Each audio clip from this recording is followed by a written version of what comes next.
저는 이른 새벽, 해가 뜨기도 전인 새벽 4시에 하루를 시작하는 50대 후반의 여성입니다. 제 직업은 이 도시에서 가장 높은 빌딩 중 한 곳을 청소하는 일입니다. 남편을 먼저 하늘나라로 보냈고 다 큰 자식들은 제 품을 떠나 각자의 삶을 사느라 바쁩니다.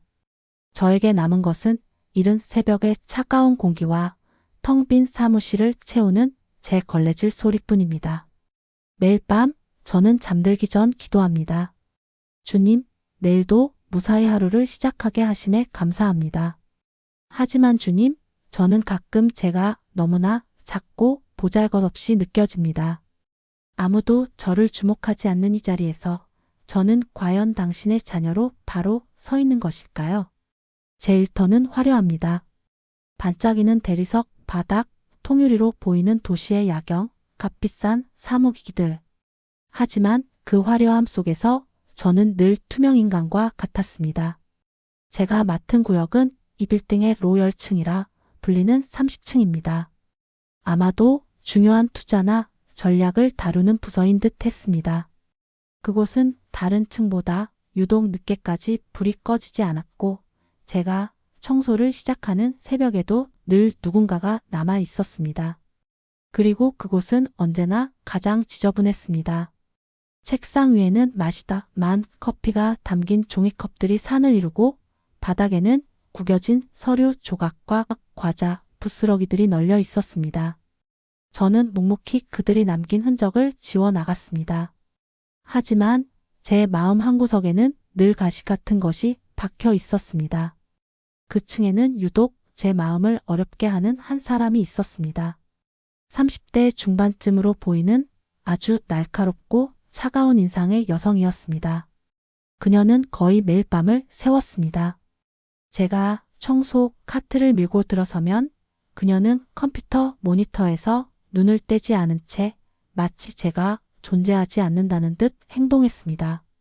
제가 그녀의 책상 근처로 다가가 쓰레기통을 비우려 할 때면 그녀는 가끔 신경질적으로 마우스를 클릭하며 한숨을 내쉬곤 했습니다.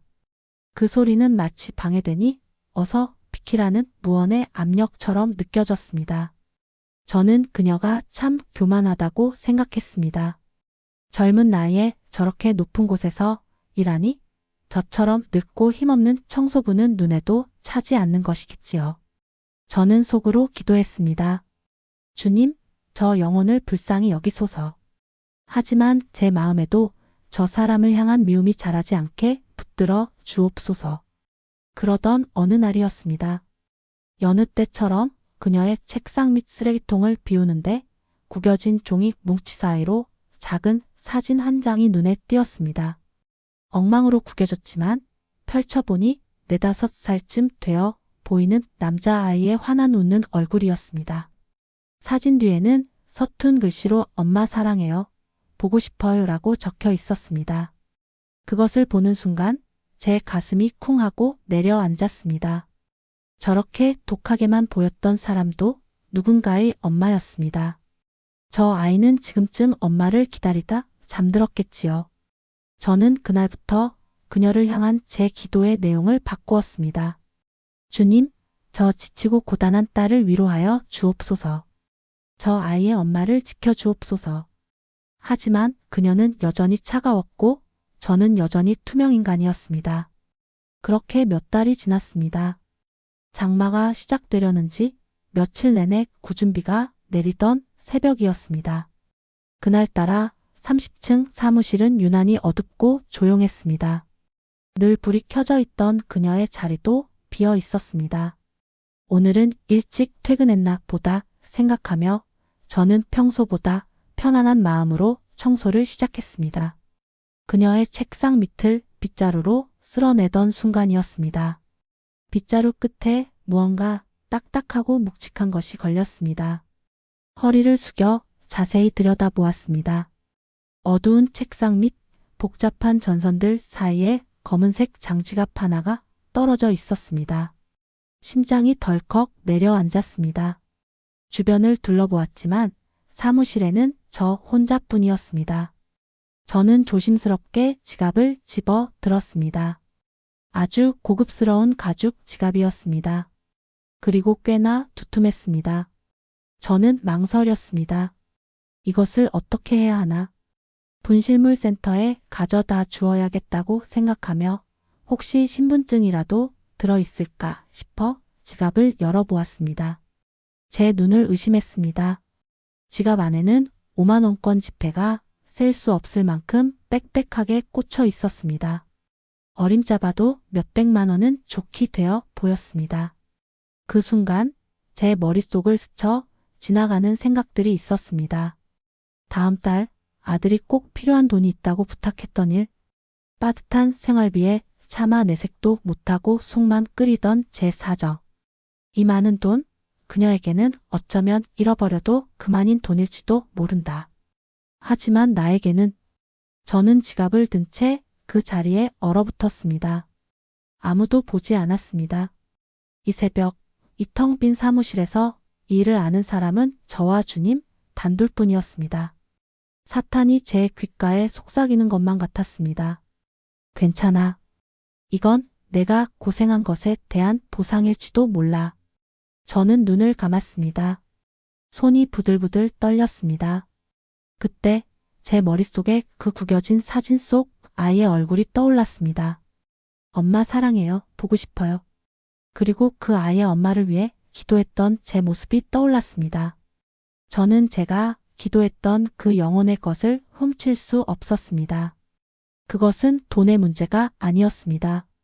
그것은 그동안 제가 드려왔던 기도의 진실성에 대한 문제였고, 보이지 않는 곳에서도 저를 지켜보시는 주님 앞에서의 제 양심의 문제였습니다. 저는 지갑을 굳게 쥐고 곧장 1층에 있는 보안 상황실로 달려갔습니다. 숨이 턱까지 차올랐습니다. 저는 보안 직원에게 30층에서 지갑을 주었다고 주인에게 꼭 찾아주라고 말하고는 제 이름 썩 자를 적어두고 다시 제 일터로 돌아왔습니다. 이상하게도 돈을 잃은 것은 저인데 마음은 깃털처럼 가벼웠습니다. 그날의 청소를 마치고 집으로 돌아와 저는 잠 대신 깊은 기도를 드렸습니다. 주님, 오늘도 저를 시험에서 이기게 하시니 감사합니다. 비록 제 손은 비어 있지만 제 마음은 당신이 주신 평안으로 가득합니다. 다음 날 새벽, 저는 다시 30층으로 향했습니다. 어제와 똑같은 복도, 똑같은 사무실이었습니다. 그런데 제 청소 카트가 세워져 있는 곳에 어제 그 차가운 여성이 서 있었습니다. 그녀는 밤을 샌 듯 몹시 지치고 헝클어진 모습이었지만 저를 보는 눈빛은 평소의 그 날카로운 눈빛이 아니었습니다. 그녀는 저를 보자마자 제 앞으로 다가왔습니다. 저는 저도 모르게 뒷걸음질을 쳤습니다. 그런데 그녀가 제 두 손을 덥석 잡았습니다. 그리고는 제게 깊이, 아주 깊이 허리를 숙였습니다. 저는 너무 놀라 아무 말도 할 수 없었습니다. 그녀는 고개를 들고 눈물이 가득 고인 눈으로 저를 바라보며 말했습니다. 어제 그 지갑이 그녀에게 얼마나 중요했던 것인지를. 그 안에는 단순한 현금이 아니라 얼마 전 돌아가신 아버지가 마지막으로 남기신 유품과 돈이 함께 들어 있었다고 했습니다. 그녀는 최근 회사에서 아주 큰 프로젝트를 실패하고 상사에게 심한 질책을 받아 모든 것을 포기하고 싶은 심정이었다고 했습니다.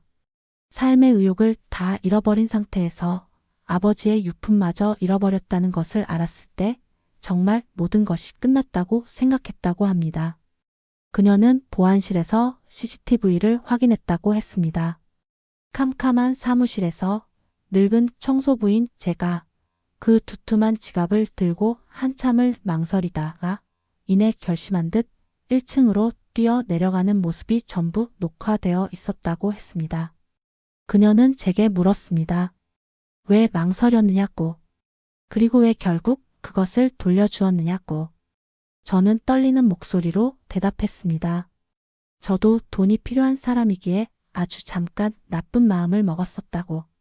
하지만 그 지갑의 주인이 매일 아들을 그리워하며 고단하게 버티는 한 엄마의 것임을 알았기에, 그리고 제가 매일 그녀를 위해 기도해왔기에 도저히 그럴 수 없었다고 고백했습니다. 제 말을 들은 그녀는 그 자리에 주저앉아 소리내어 울기 시작했습니다. 그 차갑고 교만해 보였던 모습은 온데간데 없었습니다. 그녀는 울면서 말했습니다. 자기는 이 건물에서 모두가 자기를 무시하고 이용하고 실패하기만을 바란다고 생각했다고. 자기는 완벽하게 혼자라고 믿었다고 했습니다. 그런데 자기가 존재조차 몰랐던 매일 자신을 스쳐 지나가던 아주머니가 자신을 위해 매일 기도하고 있었다는 사실이 그 돈을 되찾은 것보다 더 큰 충격이고 위로가 되었다고 했습니다. 그날 우리는 해가 뜰 때까지 텅 빈 사무실 복도에서 아주 많은 이야기를 나누었습니다.